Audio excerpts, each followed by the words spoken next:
Hello and welcome to Galatta Plus. In this video review episode, we're going to be talking about Abhinav Sunder Nayak's Mollywood Times. The film is a fascinating love letter to the idea of being true to yourself. Naslen plays an outsider who wants to become the greatest maker of horror films in Malayalam cinema. But fate has other plans. Mollywood Times is less about the movie industry than about what it takes to succeed on your own uncompromising terms. From upholding the auteur theory to arguing against destiny to making controversial points about filmmakers from underprivileged backgrounds, there's lots to think about and lots to savor, and the filmmaking is fantastic. That was the quick review. A longer analysis follows and it may contain spoilers. I'm coming to save Malayalam cinema. Book your next holiday at Grand Royal Tours. Doctor Srivarma's wellness Guruji Ayurveda மருத்துவ முகாமில் பங்கு பெற 9500946634 என்ற எண்ணை தொடர்பு கொள்ளவும். Nehru Group of Institutions, promoters of PK Das, deemed to be university. Mollywood Time is Abhinav Sunder Nayak's second film in his success trilogy, and like the first one, Mukundan Unni Associates, it is an intimate epic, an epic about interiority. If the earlier film was about success at any cost, even if it meant the perversion of morality, this film is about succeeding by being true to yourself. If the earlier film was about a corrupt lawyer, this one's about an incorruptible filmmaker played by Naslen. His name is Vineet Madhavan and he's an Ayn Rand kind of man.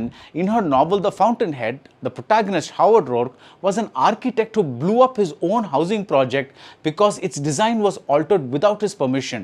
He believed that he and he alone had a moral claim to his work, despite the fact that many laborers and engineers and plumbers and electricians were needed to transform his blueprints into buildings. Vineet Madhavan does something similar. He destroys his film because he does not want to compromise. Like Howard Rourke, he believes that he and he alone has a moral claim to his work, despite the fact that many technicians and actors and tradesmen and musicians were needed to transform his screenplay into a movie. Mollywood Times was advertised as a hate letter to cinema. It is also a love letter to individuality and to the primacy of the writer-director. Yes, filmmaking may be a collaborative effort, but other than the director, everyone else comes and does their job and leaves. The director is the only one who is there from the time the movie is a mere one-line idea to the time of release. Even the producer comes in much later. This is not just about auteur theory, but also about holding on to your beliefs and your vision without compromise, even if compromising can make it easier for you to make a movie or succeed, to speak more broadly. Early in the film, a young woman expresses interest in Vineet Madhavan. He rejects a proposal because his goal comes first and he is obsessed with the dream of becoming the finest maker of horror films in Malayalam cinema. Even here, we see that streak of individualism. Horror films are usually looked down upon as low-brow genre fare, and a fine filmmaker is typically someone who chooses to make noble, well-intentioned dramas. But no, Vineet Madhavan wants to channel all his energies into scaring the hell out of people. He'd be happier if someone saw his film and had a heart attack rather than if his film won a national award. The award means nothing. It's just a bunch of jury members who judge cinema based on criteria like this is a filmmaker from an oppressed caste, or this is a film that gives a good message, or this filmmaker is an underdog. But when someone dies watching a horror film, there can be no greater proof that you have truly succeeded in doing what you set out to do. That's the purest form of reward, and it is this purity of purpose that makes Abhinav Sunder Vineet Madhavan who he is. Though written by Ramu Sunil, is Mollywood Times an autobiographical statement by the director? The film opens with a startlingly frank confession by the director to his now separated partner, thanking her and saying that he will always be there for her and their child.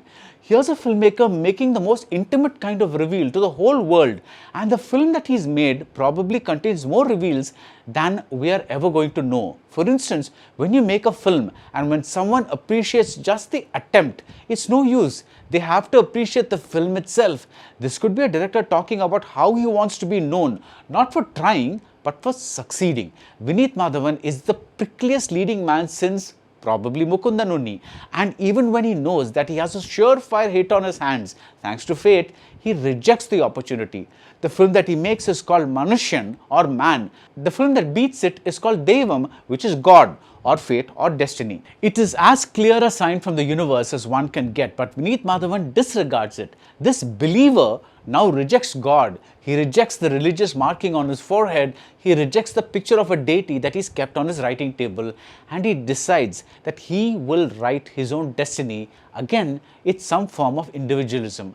This defiant streak is what makes Mollywood Times a fascinating watch, despite a sense of repetitiveness settling in over its running time of close to 3 hours. Even as Vineet Madhavan rejects destiny, destiny keeps screwing him over again and again and again. If it's not the producer, it's the heroine. If it's not the art world that rewards mediocrity, it's a competitor who steals his vision. This character, slyly played by Sangeet Pratap, is the equivalent of Peter Keating from The Fountainhead, the man who wants success by giving others what they want instead of serving his own self-interest. In search of success and validation of his self-worth, and he knows what his worth is, Vineet Madhavan faces many failures, and you may begin to wonder if we needed to see this entire catalogue of hurdles standing in his way. But I felt this was necessary and a very integral part of the film's design. The frustration that the audience feels at times is the frustration that Vineet Madhavan feels, or indeed the frustration that any individualistic creator feels. The milieu and the backstabbing and the money laundering and the plagiarism angle and the critic who's a kind of conscience, and even the film's title may suggest that this is yet another movie about the movies, like say Udayananu Taram. But like Mukundan Unni Associates, Mollywood Times is really about the individual's pursuit of success. It's just that Mukundan Unni was rotten to the core, the devil himself, while Vineet Madhavan's purity of purpose makes him practically an angel. Naslen gives a beautifully internalized performance that makes you see someone whose principles make him a pain in the ass, but also someone you respect by the end. My favorite bit of acting came when Vineet Madhavan is devastated after watching a film. Naslen's eyes are filled with tears, and he exhales gently as though he was holding in his breath all along and is now letting it all out. It's like seeing a man whose very soul just got raped. Jake's Bejoy delivers a very individualistic score that doesn't begin to soar until the end, when Vineet Madhavan begins to soar. Other times we hear a monotonous tune being played in the ascending notes and then in descending notes, as though suggesting optimism and pessimism, success and failure. The recording is fantastic. The sound is not harsh. It's as soft and velvety as something you'd hear on vinyl. The cinematography by Vishwajit Odulkatil and the staccato editing rhythms by Nidhin Raj, Arul and the director himself are top-notch. In a film that talks about a unique style, we get Wes Anderson-esque center framing and the Wes Anderson-esque tracking shot of, say, a young boy crossing a hallway. We get a superb transition when a men's washroom turns into a meeting room. The writing is filled with devilish details, like the noose around the Sharafuddin character as a boy and later as a man.